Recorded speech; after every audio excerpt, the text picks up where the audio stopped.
আসসালামু আলাইকুম। সকলের জন্য ছোট্ট একটি হাদিস নিয়ে চলে এলাম আপনাদের মাঝে। হাদিসটি হলো, নবী রাসূল সাল্লাল্লাহু আলাইহি ওয়াসাল্লাম বলেছেন, মৃত্যু পথযাত্রী ব্যক্তিকে তোমরা লা ইলাহা ইল্লাল্লাহ পড়াবে। কেন লা ইলাহা ইল্লাল্লাহ?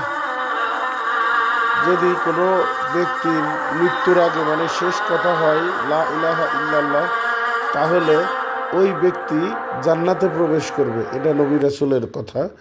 তো কাজেই আমরা সকলেই চেষ্টা করব, যারা মৃত্যু পথযাত্রী, নবী রাসূল নিজেই বলেছেন যে মৃত্যু পথযাত্রী ব্যক্তিকে লা ইলাহা ইল্লাল্লাহ তালকিন করাও।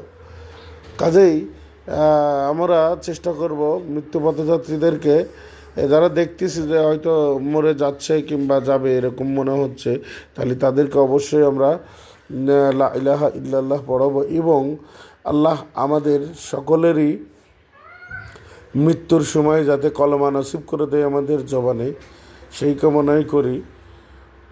সকলে সুস্থ থাকবেন, ভালো থাকবেন। আসসালামু আলাইকুম।